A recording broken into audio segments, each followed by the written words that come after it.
প্রতিবেশী দেশ কিন্তু ফুটবলীয় লড়াইয়ে দুই দলের বৈরিতা চরমে। বিশ্ব ফুটবলের সবচেয়ে চিরপ্রতিদ্বন্দ্বী দলগুলোর মধ্যে অন্যতম হলো আর্জেন্টিনা ব্রাজিল। মাঠেই লড়াইয়ে একে অপরকে বিন্দু পরিমাণ ছাড় দেন না দুই দেশের ফুটবলাররা। আর বাংলাদেশ, ভারত সহ দক্ষিণ এশিয়ায় দুই দলের সমর্থকদের মধ্যে সম্পর্ক দা কুমড়োর। সামাজিক যোগাযোগ মাধ্যমে চলে দুই দলের সমর্থকদের কথার লড়াই।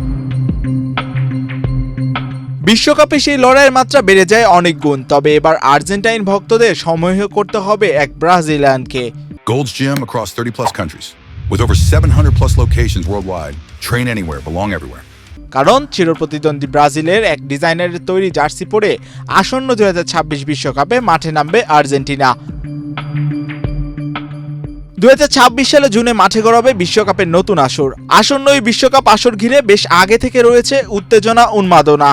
কারণ এবারই যৌথভাবে এবং সর্বোচ্চ সংখ্যক দলের অংশগ্রহণে হতে যাচ্ছে বিশ্বকাপের নতুন আসর। যুক্তরাষ্ট্র, মেক্সিকো ও কানাডায় হতে যাওয়া বিশ্বকাপকে সামনে রেখে আর্জেন্টিনা, জার্মানি, স্পেন সহ 22 দেশের জার্সি উন্মোচন করেছে ক্রীড়া সামগ্রী প্রস্তুতকারী প্রতিষ্ঠান অ্যাডিডাস। যদিও এ পর্যন্ত সরাসরি বিশ্বকাপ নিশ্চিত করেছে 28টি দেশ, স্বভাবতই আর্জেন্টিনার চিরাচরিত নকশা করা হয়েছে তাদের আসন্ন বিশ্বকাপ জার্সিতে। অ্যাডিডাসের অধীনে কর্মরত আছেন ব্রাজিলিয়ান ডিজাইনার সের্জিও মারেকো। ব্রাজিলিয়ান গণমাধ্যম গ্লোবো জানায় আর্জেন্টিনার বিশ্বকাপ জার্সি ডিজাইন করেছেন তিনি।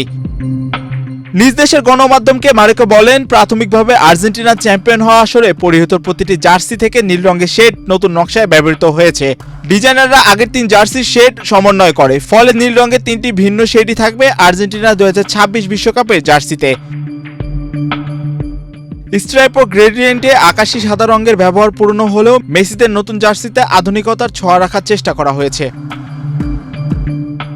এ সময় তিনি আরও বলেন, আর্জেন্টিনার পুরো জার্সির নকশা তিনি একা করেননি, বরং বড় দল ডিজাইনের কাজটি শেষ করে। দলটিতে আর্জেন্টাইন সহ ভিন্ন ভিন্ন জাতীয়তার লোকও ছিল বলে উল্লেখ করেন মারেকো। জার্সি প্রস্তুতিতে সবার বিবেচনায় ছিল মেসি। 2022 বিশ্বকাপ জয়ী তারকা সবচেয়ে গুরুত্বপূর্ণ ছিল তাদের কাছে। আর্জেন্টিনা ছাড়াও মারেকো আয়োজক মেক্সিকোর জার্সি বিষয়েও তথ্য দিয়েছেন। তার মতে ধারণাটি ছিল অতীত থেকে সরে এসে একটি উদ্ভাবনী পণ্য তৈরি করা, যা মেক্সিকোর মানুষের সঙ্গে খাপ খেয়ে যায়।